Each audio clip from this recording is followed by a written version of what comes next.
नमस्कार, आप लाइव बिहार देख रहे हैं। मैं हूं राजमोहन तिवारी। देखिए, बिहार विधानसभा चुनाव को लेकर वीआईपी पार्टी के सुप्रीमो मुकेश सहनी लगातार दावे पर दावे कर रहे हैं।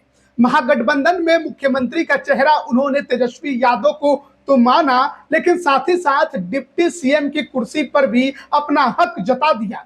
उसके बाद से ही लगातार महागठबंधन के कई नेताओं के तरफ से भी मुकेश सहनी को हिदायत दी गई कि बेवजह बाहर मीडिया में वो अपना दावा ना ठोके। जो भी बात करनी है, चाहे सीट शेयरिंग को लेकर हो या डिप्टी सीएम की कुर्सी को लेकर, वो महागठबंधन के फोरम पर ही अपना बात रखें।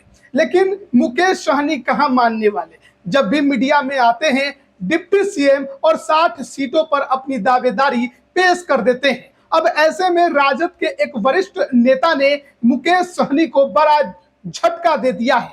उन्होंने सीधे सीधे मुकेश सहनी के डिप्टी सीएम की मांग को खारिज कर दिया है। उन्होंने कहा है कि देखिए, महागठबंधन के अंदर अभी तक डिप्टी सीएम के पद को लेकर कोई भी समझौता नहीं हुआ है। जब उनसे कहा गया कि मुकेश सहनी तो कह रहे हैं कि वो डिप्टी सीएम बनेंगे अगर महागठबंधन की सरकार आएगी, तो उनका कहना था कि देखिए, ये लोकतंत्र है, कोई भी कुछ भी कहने को स्वतंत्र है, लेकिन अगर आप समझौते की बात करिएगा, महागठबंधन की बात करिएगा, तो अभी तक डिप्टी सीएम की कुर्सी को लेकर महागठबंधन में कोई बातचीत नहीं हुई है, कोई समझौता नहीं हुआ है। जो वरिष्ठ नेता की हम बात कर रहे हैं, जिन्होंने मुकेश सहनी के दावे को खारिज किया है, मुकेश सहनी को झटका दिया है, उनका नाम है अब्दुल बारी सिद्दीकी। विधान परिषद के नेता हैं, राजद के वरिष्ठ नेता हैं, साथ ही साथ प्रधान महासचिव हैं।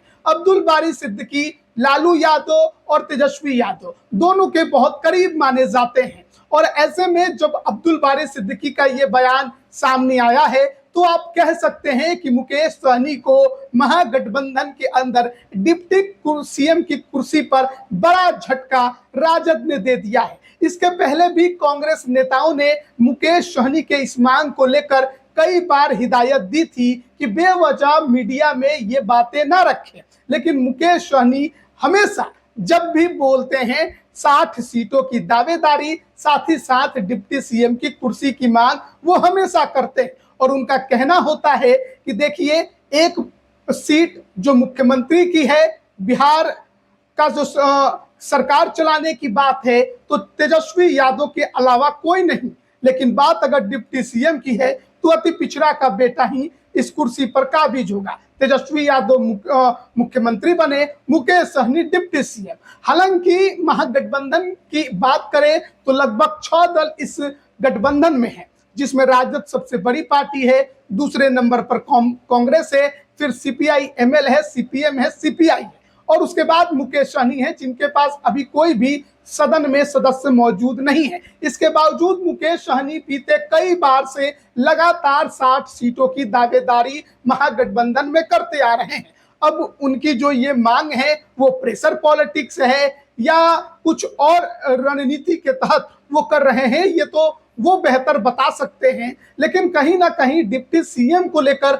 हमेशा ये देखा जाता है कि मुकेश सहनी अड़े हुए हैं, लेकिन डिप्टी सीएम की कुर्सी को लेकर इस बार साफ तौर पर राजद के वरिष्ठ नेता अब्दुल बारी सिद्दीकी ने कह दिया है कि इस पर कोई समझौता नहीं हुआ है, कोई बातचीत नहीं हुआ है। अब्दुल बारी सिद्दीकी मोतिहारी में थे, मोतिहारी में ही उनसे जब इस पर सवाल किया गया था, तो उन्होंने मुकेश सहनी के दावे को सिरे से खारिज कर दिया।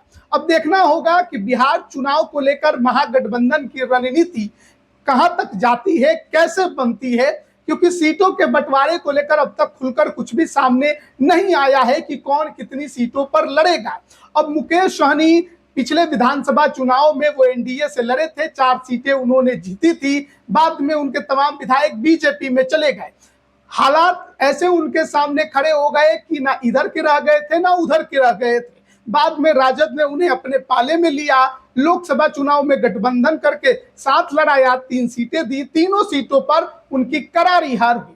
अब फिर विधानसभा का चुनाव आ रहा है, और चुनाव में अगर सीटों की दावेदारी की बात करें तो माना जा रहा है कि राजद सर्वाधिक सीटों पर लड़ेगी, लगभग 140 के आसपास की सीटें उसने तय कर रखी हैं। ऐसे में मुकेश सहनी के जो 60 सीटों की दावेदारी है और डिप्टी सीएम की दावेदारी है, वो कितना असर डाल पाएगी, कितना प्रभाव छोड़ पाएगी महागठबंधन में, ये देखना होगा आगे चलकर। लेकिन फिलहाल राजद ने मुकेश सहनी को बड़ा झटका दिया है, उनके डिप्टी सीएम की मांग को सीधे से नकार दिया है, खारिज कर दिया है कि अब तक इस पर कोई समझौता नहीं हुआ है। अब देखना होगा कि सीटों की जो मांग मुकेश सहनी कर रहे हैं, उनमें कितनी सीटें महागठबंधन उनको देती है।